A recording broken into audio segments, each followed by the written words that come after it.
menyebarkan dakwah, amal usaha jalan berkiprah, ridho Allah melimpah berkah. Muhammadiyah teguhkan asa, majukan umat jayakan bangsa, bumikan Islam sinari zaman rahmati Allah. Di Solo cari ukhuwah, muktamar satukan langkah, bersama majukan Indonesia. Di Solo cari ukhuwah, muktamar satukan langkah, bersama cerahkan semesta. Salam surya seluruh beragama.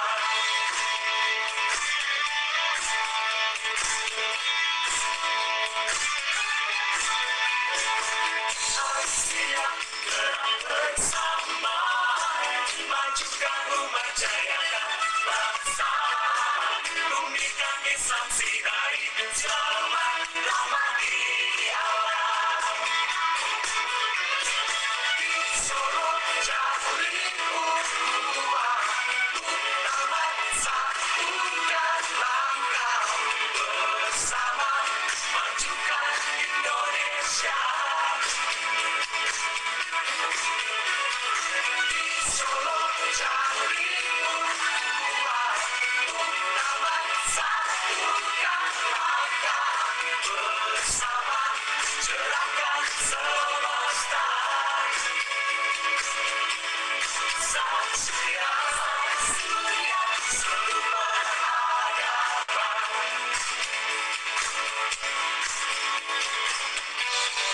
Muhammadiyah berikan sinsama, gerak Islam berkemajuan, gerak Islam berkemajuan, sebari salam pencerahan, wujudkan cita-cita Islam.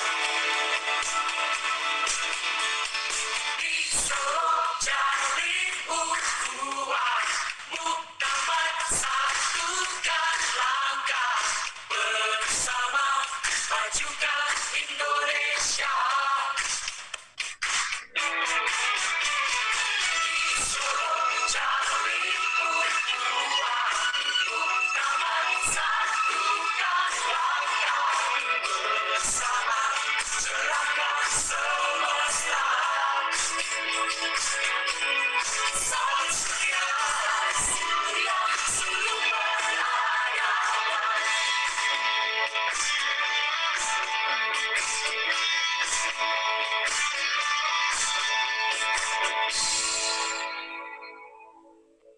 Hadirin disilakan duduk kembali.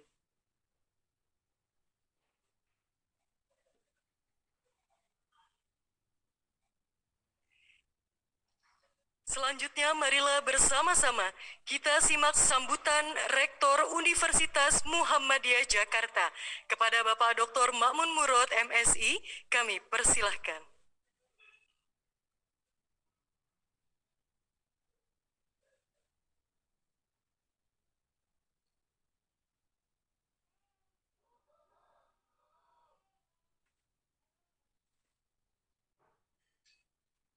Assalamualaikum warahmatullahi wabarakatuh. Alhamdulillahilladzi arsala rasulahu bil huda wa dinil haq yudhhirahu 'ala ad-din kullih wa kafa billahi syahida. Asyhadu an la ilaha illallah wahdahu la syarikalah wa asyhadu anna Muhammadan abduhu wa rasuluh la nabiyya rasulah ba'dah.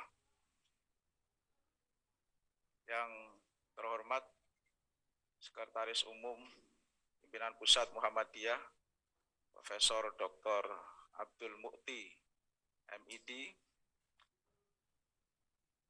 para wakil rektor yang hadir pada kesempatan acara pada pagi hari ini, seluruh pimpinan pusat Muhammadiyah yang mengikuti acara ini, pengurus PWM, PWA, PDM, PDA, dan juga peserta Ortom di seluruh Indonesia yang hadir melalui Zoom maupun juga hadir secara offline. Ada beberapa yang saya lihat hadir secara offline. Juga Bapak Ibu Dekan di lingkungan Universitas Muhammadiyah Jakarta, ada tamu dari Jombang juga yang masih zuriyah dari Kiai Ahmad Dahlan, Ibu Nyai Umdatul Khairat, beserta putrinya yang sedang menulis disertasi soal demokrasi di Indonesia. Katanya alasannya sudah tidak tertarik lagi mengkaji soal terorisme. Kemudian seluruh pembicara yang hadir secara offline maupun online. Ini yang sudah hadir secara offline ada Ibu Dr. Endang Sulastri, MSI. Kemudian ada Mbak Titi Anggraini yang meskipun sudah tidak menjadi Direktur Perludem, tapi selalu masih dikaitkan. Juga pembicara yang lainnya yang nanti hadir secara online. Karena kebanyakan pembicara insya Allah hadir online. Mas Refli Harun kemarin saya kontak berusaha untuk hadir offline. Tapi nanti kita lihat apakah nanti bisa hadir atau tidak secara offline. Kemudian tentu saja keynote speech Prof. Jimli Asidiki yang tadi informasi terkini masih dalam perjalanan untuk hadir offline. Alhamdulillah, akhirnya seminar Pramuktamar Muhammadiyah Aisyah pada hari ini bisa dilaksanakan. Ini gawe yang tertunda, yang semestinya sudah dilaksanakan pada tahun 2020, tapi karena COVID harus tertunda. Pada saat itu baru beberapa PTM yang mengadakan seminar Pramuktamar, dan UMJ karena terkena COVID harus tertunda beberapa saat. Dan alhamdulillah sekarang rangkaian seminar Pramuktamar Muhammadiyah dan Aisyah sudah bisa dilangsungkan kembali. Dan hari ini tanggal 16 Maret jatah dari Universitas Muhammadiyah Jakarta untuk menggelar seminar Pramuktamar Muhammadiyah dan Aisyah ke-48. Tema yang diusung rekonstruksi sistem ketatanegaraan Indonesia. Satu tema yang saya kira sangat kontekstual dengan Indonesia kekinian. Tema ini sebenarnya sebuah penegasan atau taukid. Merekonstruksi berarti yang ada saat ini dinilai sudah gagal, maka perlu ada rekonstruksi, ada pembangunan kembali terhadap sistem ketatanegaraan Indonesia yang ada saat ini. Kalau kita bicara teori sistem, maka sistem yang baik itu akan menghasilkan produk yang baik pula. Ketika produk dari sebuah sistem kok jelek, tanda-tandanya sangat terlihat. Misalnya yang selalu dikritik oleh Mbak Titi soal presidensial threshold misalnya. 20% suara di DPR atau 25 suara nasional. 20% kursi di DPR maksudnya. Atau juga misalnya parliamentary threshold misalnya, itu juga bagian dari kritik kita terhadap sistem ketatanegaraan saat ini. Gambaran yang lain misalnya produk-produk perundangan kita yang meminimalisir partisipasi dari publik. Itu juga penggambaran dari kegagalan sebuah sistem ketatanegaraan di Indonesia. Lahirlah misalnya Undang-Undang IKN yang hanya dibahas dalam beberapa saat dan minim sekali partisipasi publik.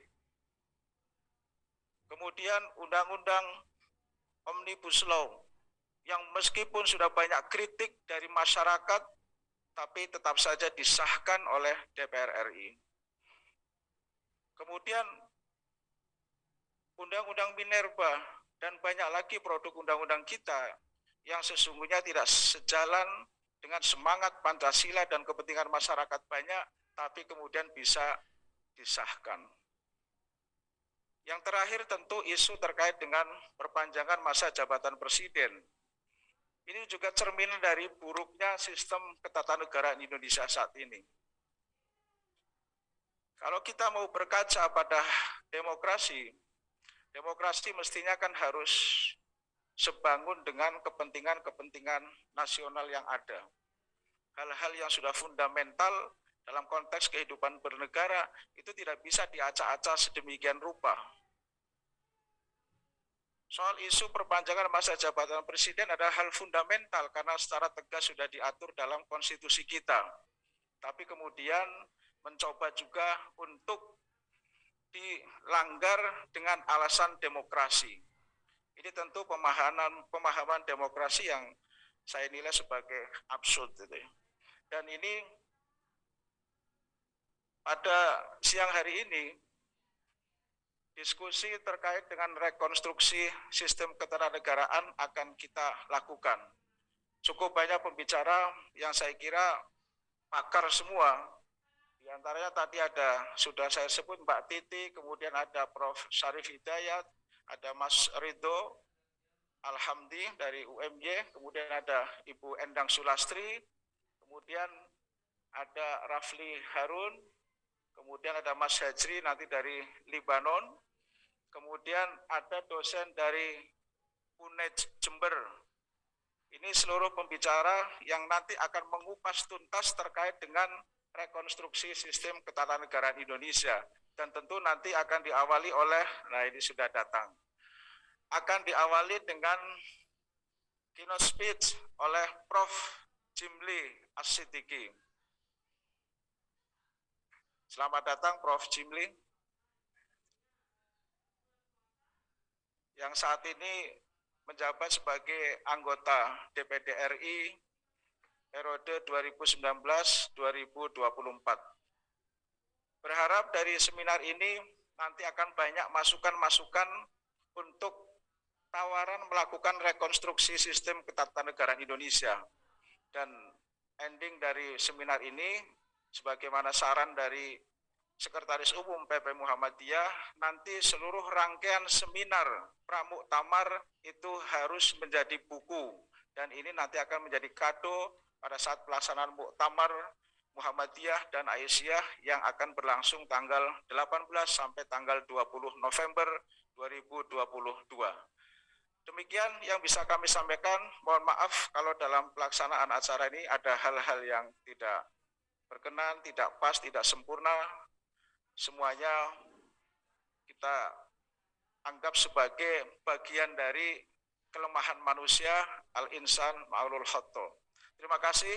Billahi fisabilil haq, fastabiqul khairat. Assalamualaikum warahmatullahi wabarakatuh.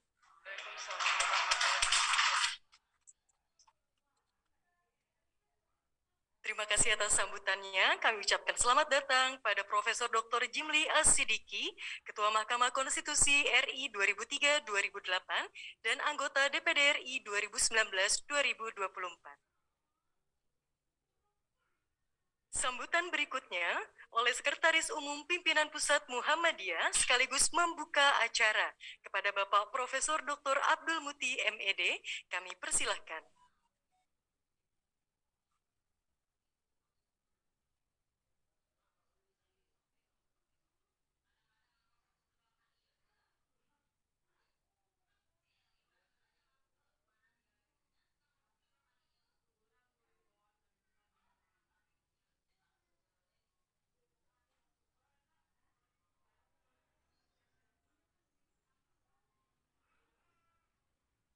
Wassalatu wassalamu ala rasulih wa ala alihi wa ashabih amma ba'd.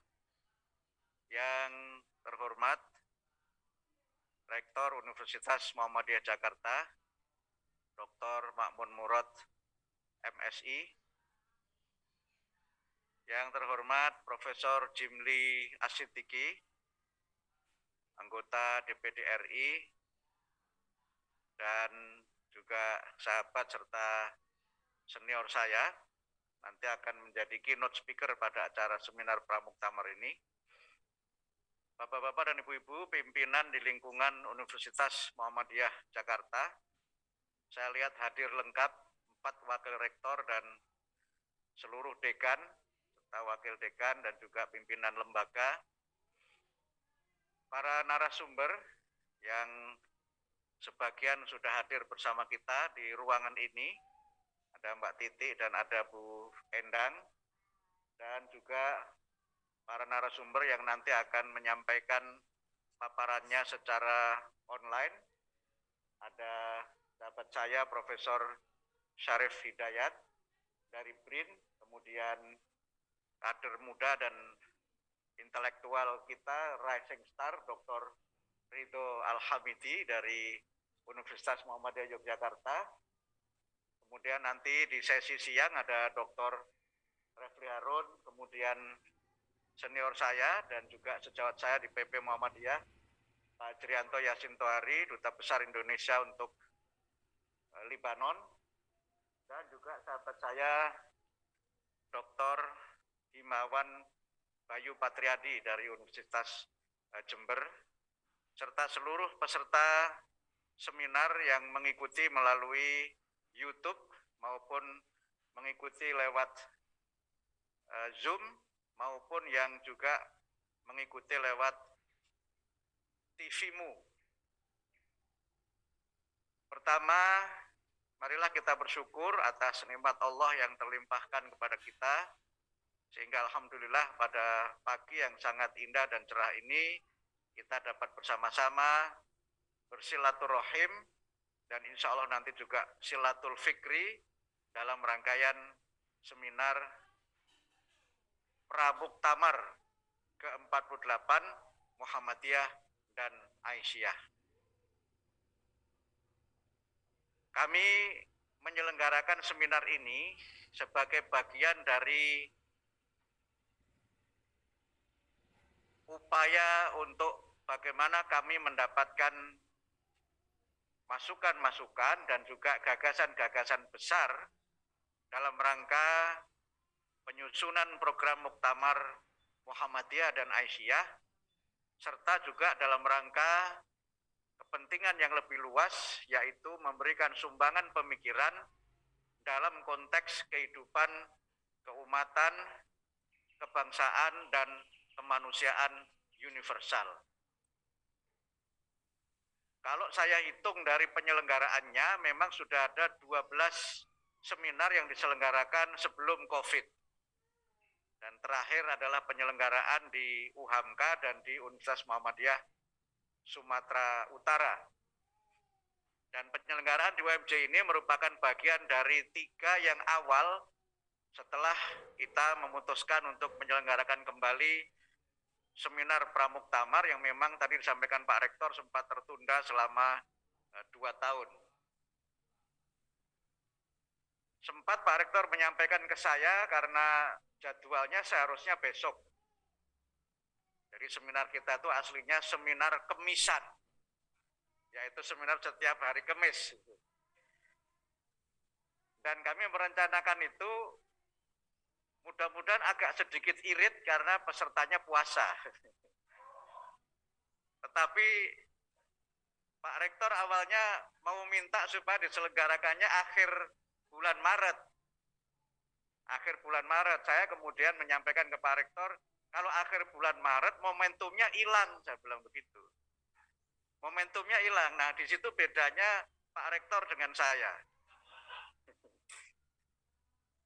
Kalau Pak Rektor ini sejak jadi rektor berpikirnya itu birokratis.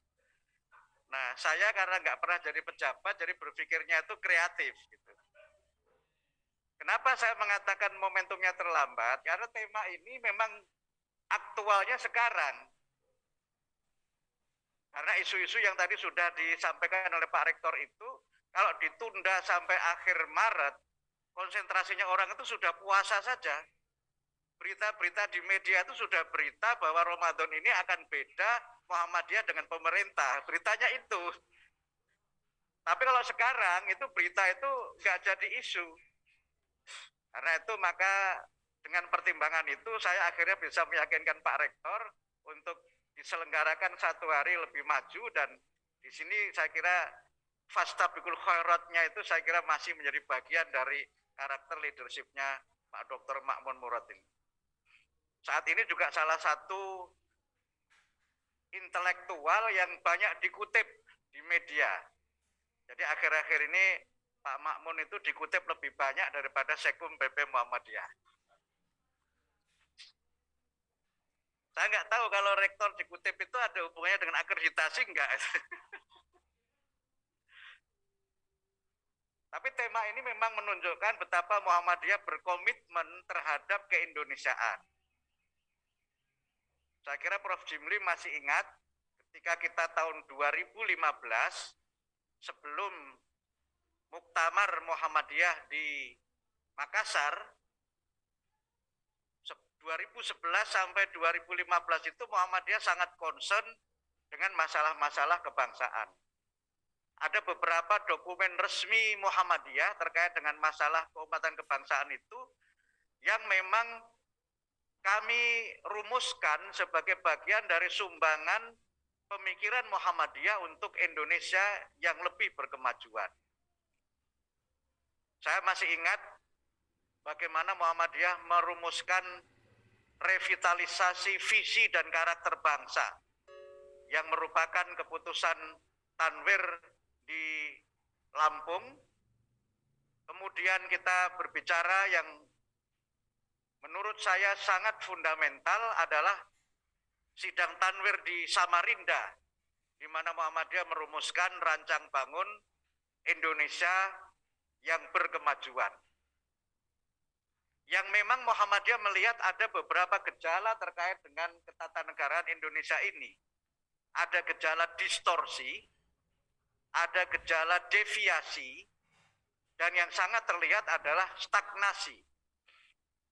Sehingga banyak kita berdiskusi mengenai, tadi Pak Rektor menyinggung mengenai sistem pemilu kita, atau kita berbicara mengenai sistem dalam tanda petik ya Prof. Jimli, bicameral yang kita punya antara DPR dengan DPD. Atau mungkin juga sistem presidensial yang sekarang ini juga menjadi bagian dari sistem ketatanegaraan kita, yang ternyata dalam pelaksanaannya juga memang ada banyak sekali catatan dan berbagai gagasan lain yang berkembang dalam sistem ketatanegaraan kita ini. Termasuk misalnya juga beberapa perundang-undangan yang menyangkut otonomi daerah, undang-undang pemilu, lembaga-lembaga negara, dan berbagai isu-isu kenegaraan yang Muhammadiyah menjadi bagian dari bangsa Indonesia yang sangat concern dengan persoalan-persoalan ini. Oleh karena itu, maka secara pribadi dan atas nama PP Muhammadiyah, saya menyampaikan terima kasih pertama kepada Pak Rektor dan seluruh jajaran UMJ yang telah menjadi mitra strategis kami di dalam penyelenggaraan seminar ini. Karena di dalam surat yang kami sampaikan itu, Prof. Jimli, tuan rumah itu sohibul hajat, juga sebagai sohibul bed, itu juga sebagai sohibul musibah. Saya sebut sohibul musibah karena semua hal yang berkaitan dengan pelaksanaan ini semuanya itu menjadi tanggung jawab dari Rektor. Nah, di situ saya kira bagaimana sistem di Muhammadiyah ini bisa terus berjalan, dan kami tentu saja akan menjadikan amal usaha itu sebagai strategic partners dalam Muhammadiyah ini berdakwah.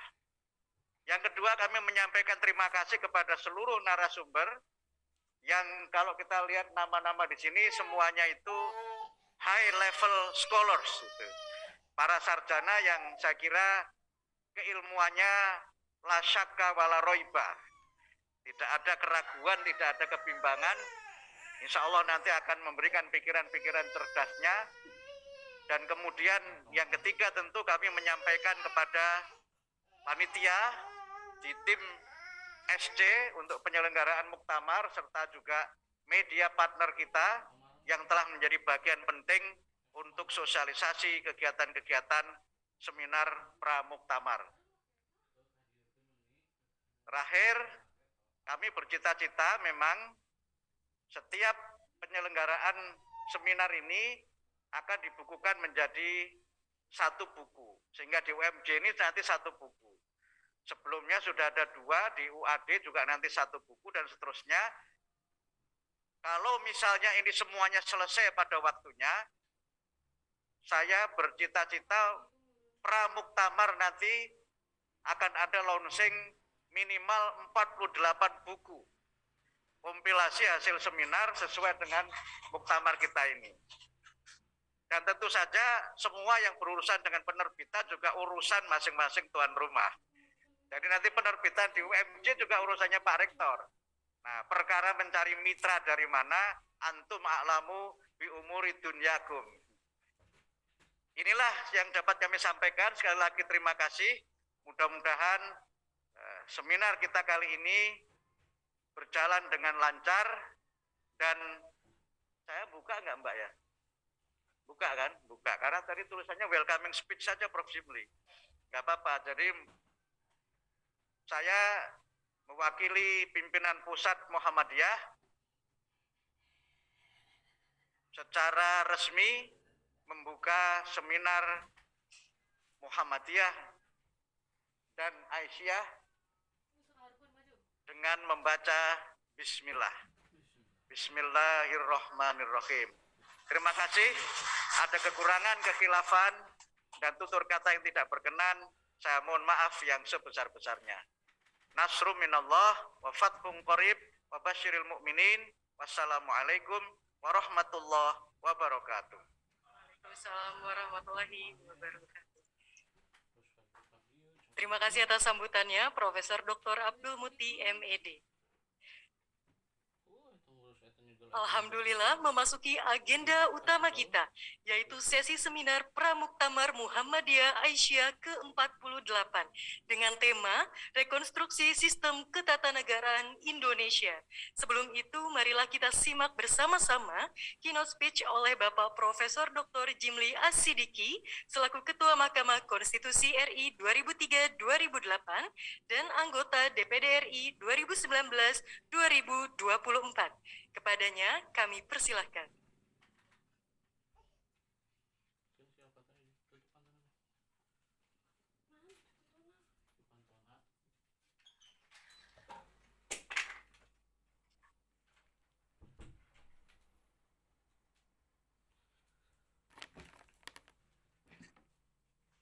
Assalamualaikum warahmatullahi wabarakatuh. Yang saya hormati Pak Rektor, Pak Sekum, apa Sekjen, lupa saya. Iyalah, Pak Sekum. Tapi Sekum itu kadang-kadang lebih penting dari Ketua Umum. Dan saudara-saudara sekalian, terutama para narasumber, para peserta, termasuk peserta Zoomin dan Zoomiyat yang hadir melalui online. Mudah-mudahan acara ini diridhoi oleh Allah Subhanahu wa taala. Apalagi kita membicarakan masalah serius ini. Soal rekonstruksi. Jadi tentu kita harus melakukan usaha evaluasi menyeluruh gitu ya. Sistem politik ketatanegaraan. Tapi karena kita ini sedang berada di arena perubahan zaman, maka kita tidak bisa juga hanya melihat Indonesia. Ini kan hanya bagian dari global change. Ya, apalagi kalau belajar dari pengalaman abad 20. Pertengahan abad 20 itu sesudah Perang Dunia I dan II, ya, diantari oleh The Great Depression tahun 30-an. Maka di pertengahan abad 20 itu, waduh, perubahan dasar terjadi dalam tata ekonomi sosial politik dunia. Asia, Afrika, Amerika Latin, tiba-tiba merdeka, berubah semua. Maka hati-hati, kita juga menghadapi kemungkinan serupa di pertengahan abad 21 ini. Lebih-lebih dimulai dengan disrupsi teknologi di semua bidang. Lebih parah lagi, belum pernah kejadian pandemi penyakit lebih dari 2 tahun kayak sekarang ini. Belum pernah. Dalam sejarah umat manusia baru kali ini. Nah, maka tidak mungkinlah tidak ya menimbulkan gelombang perubahan dasar. Maka oleh karena itu, saudara-saudara, semua kita harus berpikir ulang mengenai semua hal, termasuk teori-teori yang kita warisi di masa lalu, termasuk juga teori demokrasi, teori tata negara yang kita praktekkan sekarang, boleh jadi ketinggalan zaman sebentar lagi. Nah, jadi oleh karena itu, saudara-saudara, mari kita mengevaluasi diri kita dengan mi'raj ke langit. Lihat keseluruhan persoalan hidup kita ini dengan mengambil jarak yang agak cukup jauh sehingga kita bisa kritis. Jadi tidak melihat putu snapshot, tapi melihat keseluruhan dinamika perkembangan. Nah, untuk itu baru kita bisa menata ulang sistem kenegaraan kita ini. Bagaimana baiknya? Jadi jangan terpaku hanya ribut-ribut retorika tiap hari, tunda pemilu. Ya, ini kan aduh lucu-lucuan aja ini. Itu kan saya sudah bicara tuh sama Jazilul. Kalian ini serius apa enggak sih? Ketawa aja dia. Saya bilang hebat. Ya, ketua umum partai yang lain sudah mulai ngeber dikritik. Muhaimin maju terus. Nah, ini contoh ya gaya kepemimpinan Gus Dur yang sebegini. Saya bilang tunggangi itu. Ya, perbincangan orang itu ditunggangi aja. Tapi bernegara itu ya, itu adalah bernegara itu kegiatan membuat keputusan-keputusan, bukan kegiatan wacana-wacana. Ya lihat keputusan yang diambil. Nah, ya bagaimana? Kan sudah dibuat keputusan 14 Februari pemungutan suara, 1 Agustus 2022 tahapan pertama sudah disepakati.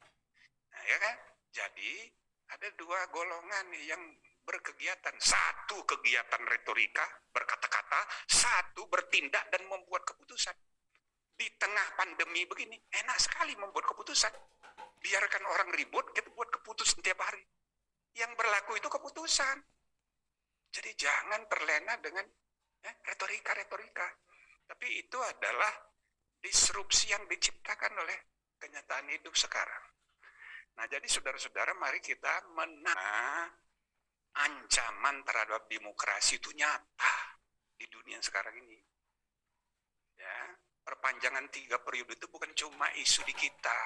Sejak tahun 90, itu namanya tertemism dalam istilah politik. Tertemism, banyak negara yang berhasil, tapi banyak yang berdarah-darah menerapkan 3 periode itu, memperpanjang dari 2 menjadi 3. Banyak di Afrika. Tapi banyak di antara yang berhasil pun ya, itu tidak termasuk kategori demokrasi berkualitas. Jadi enggak ideal itu.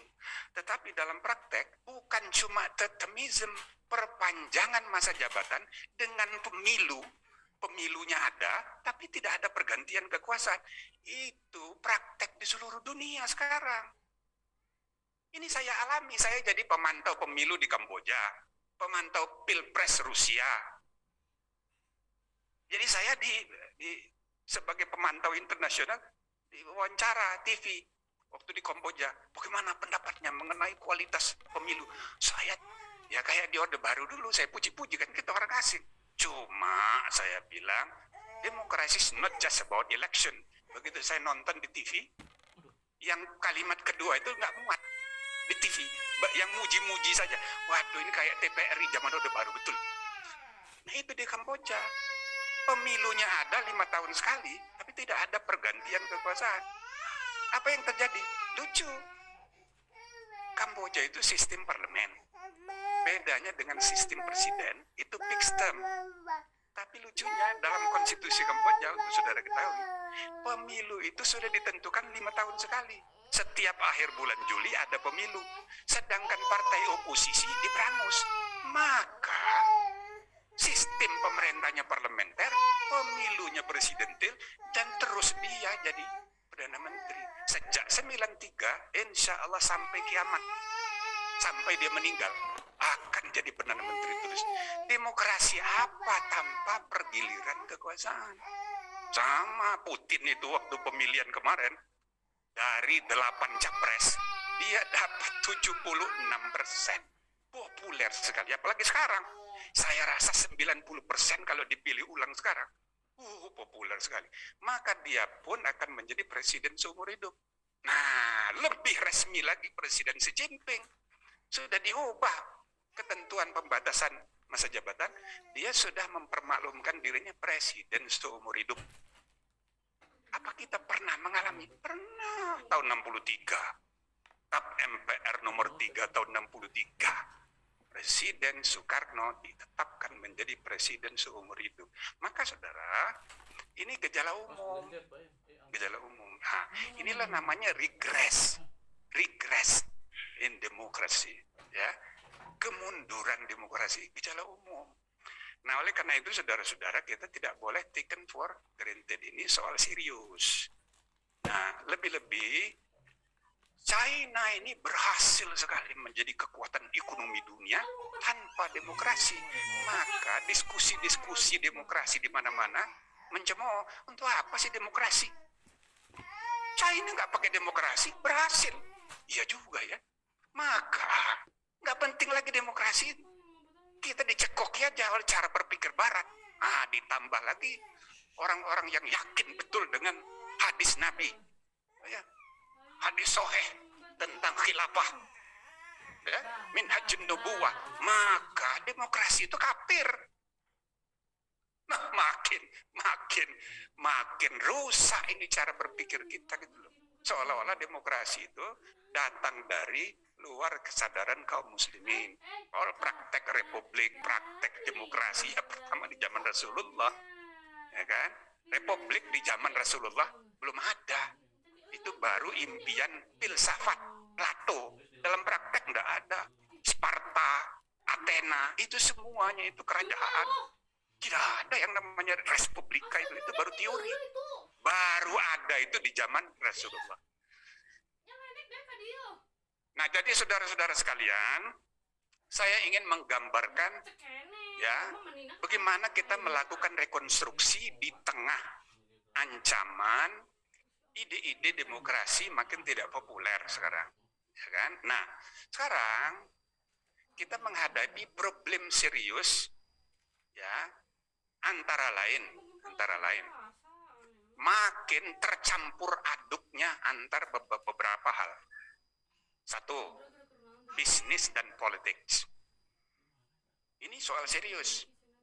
Sejak tahun 80-an, 97 undang-undang larangan konflik kepentingan itu berlaku di Amerika, maka pejabat yang punya bisnis boleh, tapi sahamnya harus diserahkan ke blind trust management. Kalau seorang pengusaha mau berpolitik, silakan, tapi begitu Anda menduduki jabatan politik, harus diserahkan manajemen sahamnya kepada blind trust management. Maka konflik kepentingan bisnis and politik terjaga. Sampai Donald Trump terpilih jadi presiden. Baru disadari orang bahwa itu tidak berlaku untuk presiden. Nah, maka selama 4 tahun pemerintahan Donald Trump, konflik kepentingan itu terjadi di mana-mana.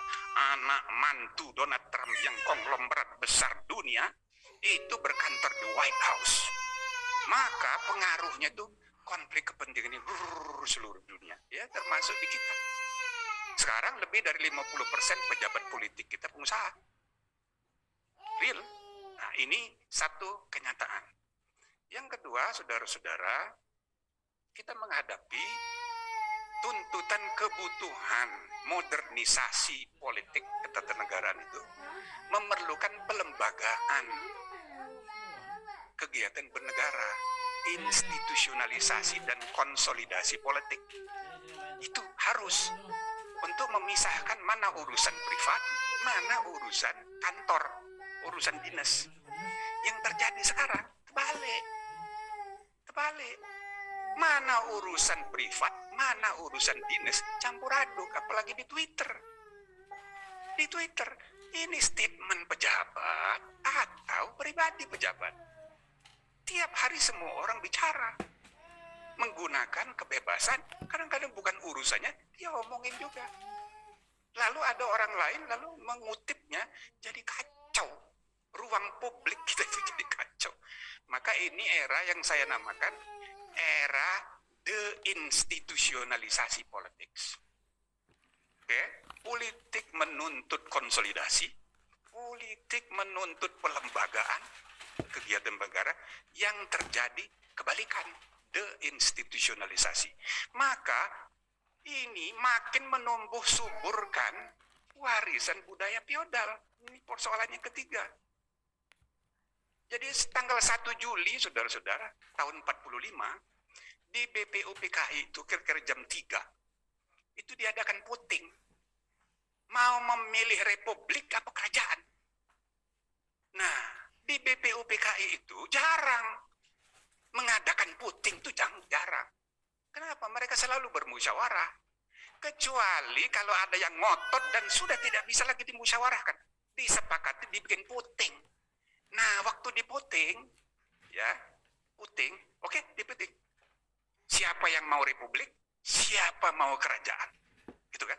Maka ada 4 golongan.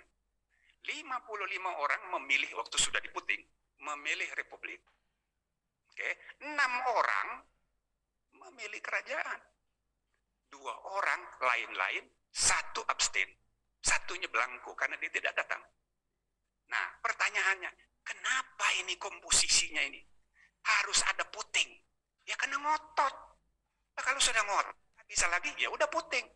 Tapi saudara, seandainya sebelum diputuskan bikin dulu referendum, boleh jadi yang kerajaan itu yang menang. Kalau bahasa di kampungnya Pak Mukti ini, nggak paham orang itu apa itu republik itu. Apa itu? Tapi kalau dibilang kesultanan, semua orang ngerti. Maka alam bawah sadar rakyat Indonesia itu, budaya politiknya itu kerajaan. Jadi walaupun cuma 6 orang, tapi gara-gara ngotot terpaksa diputing, kalah dia, republik yang menang 55 orang. Tapi itu menggambarkan budaya politik kita ini kerajaan. Sekarang sesudah 76 tahun merdeka, apa ini udah selesai? Belum. Lihatlah partai-partai yang lahir sesudah reformasi, cepat sekali jadi kerajaan. Semuanya. Termasuk partai Pak Amin Rais. Itu pun sudah besan, sudah mantu, segala, tetap aja pecah belah, nggak bisa juga dikon. Iya kan? Nah itu. Nah jadi saudara-saudara sekalian, dinasti politik itu mana-mana merajalela. Ya kan? Tatkala dia kolaborasi dengan oligarki ekonomi, karena demokrasi makin menunjukkan gejala makin lama makin mahal, butuh biaya, maka pemilik modal makin besar perannya dalam menentukan proses-proses politik. Maka, ekonomi, dinasti, politik, campur aduk sekarang. Itu sebabnya saudara-saudara, di buku saya terbitan LP3IS, saya mengusulkan adanya konsep baru tentang cabang kekuasaan. Saya bagi 2, inner structure of power, outer structure of power. Inner structure of power saya bikin quadrupolitika mikro. Sedangkan dari segi outer structure, struktur luar, itu saya bagi 4 juga. Makro quadrupolitika. Bukan lagi trias politika. Pada pertengahan abad 20, semua ahli ilmu politik menggambarkan pers sebagai the fourth estate of democracy. Yes, oke, peranan pers, media. Tapi ngitungnya dulu itu eksekutif, legislatif, yudikatif, and the media. Itu disebut dengan the fourth estate of democracy. Sekarang kita harus hitung bukan dari eksekutif, legislatif, yudikatif, and the media, tapi state, civil society, market, and the media. Ini 4 cabang kekuasaan tidak boleh konflik kepentingan. Kalau yang mikro, eksekutif, legislatif, yudikatif, dan cabang campuran seperti KPU. KPU ada 50 lembaga yang sifatnya campuran seperti KPU misalnya. Dia harus ditempatkan sebagai lembaga keempat karena dia tidak boleh tunduk kepada peserta pemilu, para pejabat eksekutif, calon peserta pemilu. Dia juga tidak boleh tunduk kepada legislatif yang calon peserta pemilu. Dia juga harus berurusan dengan pengadilan yang akan mengadili proses dan hasil pemilu. Maka KPU dan lembaga sejenis itu the fourth estate of demokrasi dalam pengertian mikro. Nah maka saudara-saudara sekalian, the new form of quadropolitika ini harus diatur, jangan konflik kepentingan. Kalau tidak, catat ini ya, pada suatu hari akan muncul the new form of absolute totalitarianism. Why? Seorang pengusaha besar bikin industri media besar. Dia menguasai industri media. Lalu bikin partai besar. Maksudnya apa dia bikin partai itu? Ya 2, kalau dia tidak jadi presiden, paling tidak jadi kingmaker, presiden. Ya kan? Lalu yang ketiga, bagaimana? Seorang pengusaha besar ini hubungannya dengan civil society. Itu mudah, nyumbang kiri, nyumbang kanan, langsung diangkat jadi ketua Dewan Suro di mana-mana. Maka bisa saja terjadi pada suatu hari nanti. Walau alam kapan, mudah-mudahan tidak. Ya, seorang presiden menguasai politik kenegaraan, tapi menguasai dunia korporasi, menguasai media dan civil society sekaligus in the one hand, di satu tangan. Nah inilah bentuk totalitarianisme baru yang sangat berbahaya untuk demokrasi di masa depan. There will be no more demokrasi kalau ini terjadi. Nah untuk itu saudara-saudara perlu kita ya pikirkan bagaimana mengembangkan kebijakan yang mencegah ini. Nah jadi beberapa hal di makalah itu sudah saya tulis ya, kita tidak usah membicarakan kasus atau orang, tapi kita melihat ini gejala umum yang menurut saya ini tidak sehat. Ini juga disebut oleh misalnya Wulin 2008, dia menulis menarik tulisannya itu tahun 2008, Demokrasi Incorporated. Demokrasi Incorporated, judul kecilnya Manage Democracy and ya, the Spectre of Inverted Totalitarianism. Totalitarianisme kebalik. Dia membandingkan totalitarianisme di zaman Hitler, penguasa publik ngangkangi segala urusan privat. Itu zaman Hitler. Tapi di zaman sekarang akan muncul inverted totalitarianism. Penguasa privat ngangkangi urusan publik. Itu loh. Nah oleh karena itu saudara-saudara, untuk kajian ilmiah tentang rekonstruksi ketatanegaraan, mari kita ya kaji ini bagaimana mencegah dan mengatasinya. Ya saya sudah mengusulkan ada undang-undang larangan konflik kepentingan, adanya reformasi, undang-undang PT, undang-undang penyiaran, undang-undang pemilu, undang-undang partai untuk mengatur misal. Oke, dinasti politik diizinkan tapi hanya 2 generasi. Sesudahnya harus ada jeda. Jadi kalau ketua umum berikutnya nggak boleh anaknya, harus orang lain. Baru periode selanjutnya. Nah itu diatur di undang-undang. Begitu juga undang-undang PT diperkenalkan ada CPR, Corporate Political Responsibility. Semua perusahaan tidak boleh hanya menjadi penopang satu partai. Harus diatur, semua partai itu kebagian. Media tidak boleh menjadi media satu partai. Karena jam tayang itu milik publik, itu bukan milik privat PT. Maka harus diatur, jam tayang harus dibagi semua peserta pemilu.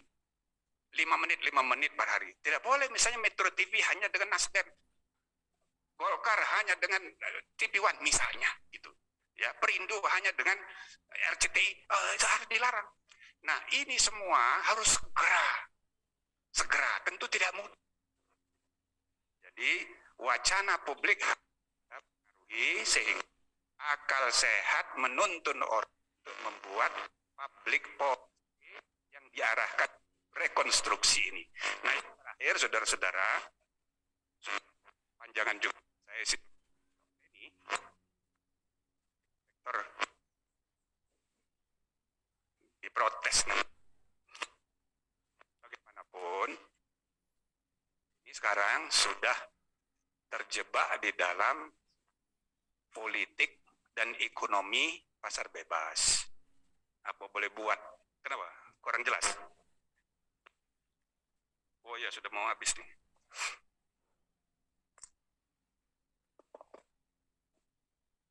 Nah, jadi ini juga harus ada evaluasi.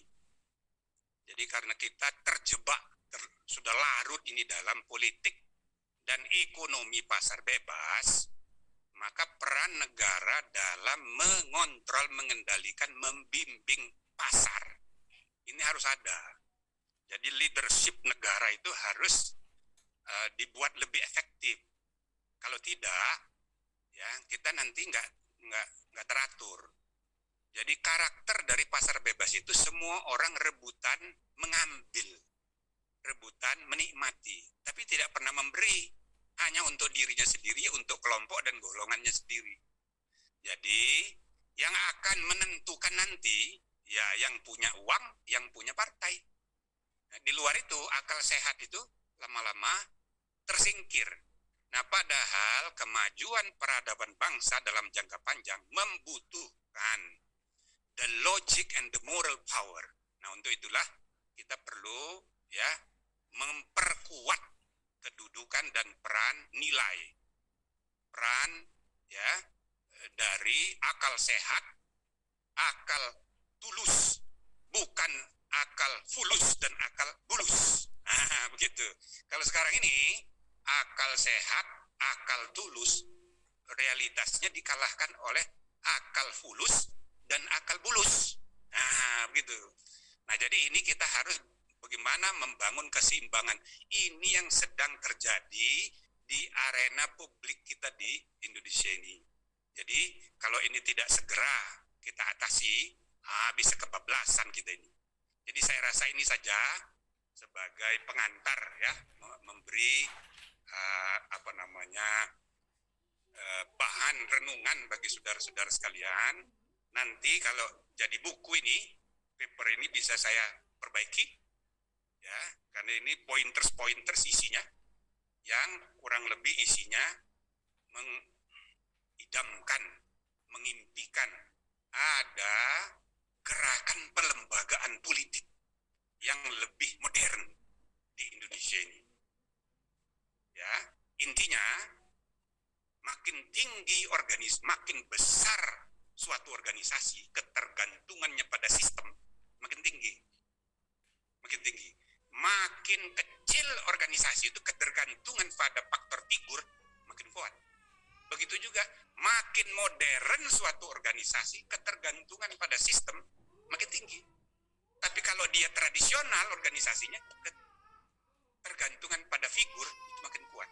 Nah, organisasi besar bernama negara, modern pula, sebagai the third largest democracy in the world, itu membutuhkan penguatan sistem leadership, bukan figur.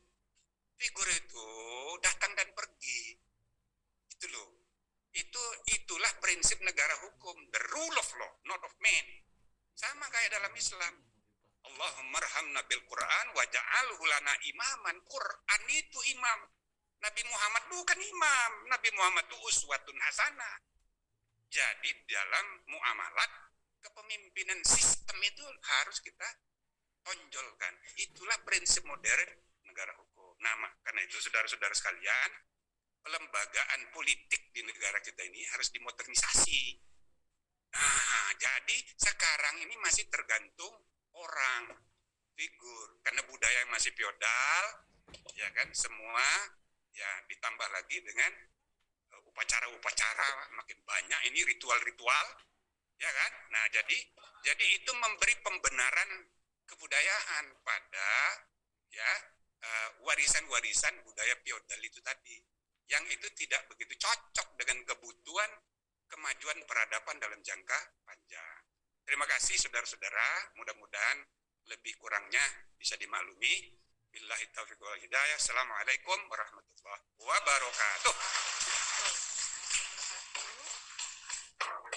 Pada Profesor Dr. Jimli Asidiki dimohon kesediaannya untuk tetap di atas panggung karena akan menerima plakat dari Rektor Universitas Muhammadiyah Jakarta. Untuk itu kepada Bapak Dr. Makmun Murad MSI kami persilakan ke depan.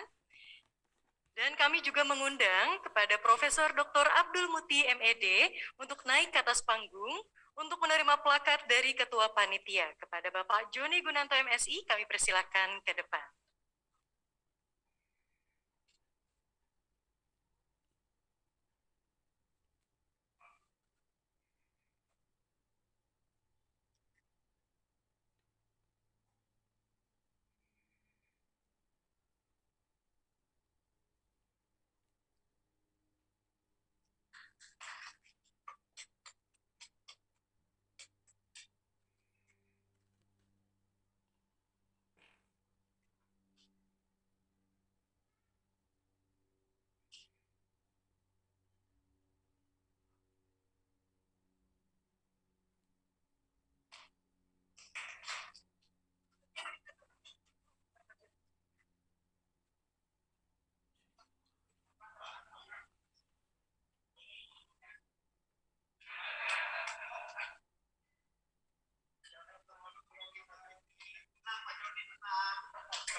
Kepada Warek 1, 2, 3 dipersilakan untuk atas panggung untuk ikut foto bersama.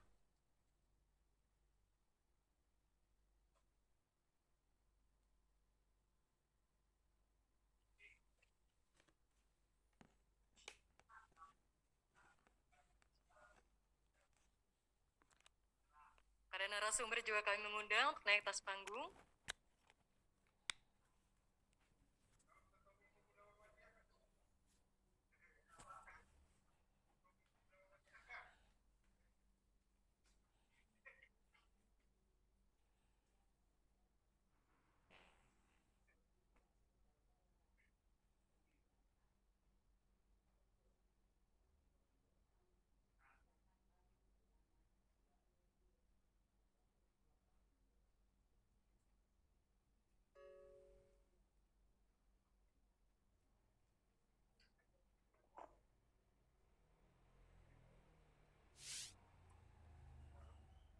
Kami persilakan pada seluruh narasumber, Wakil Rektor,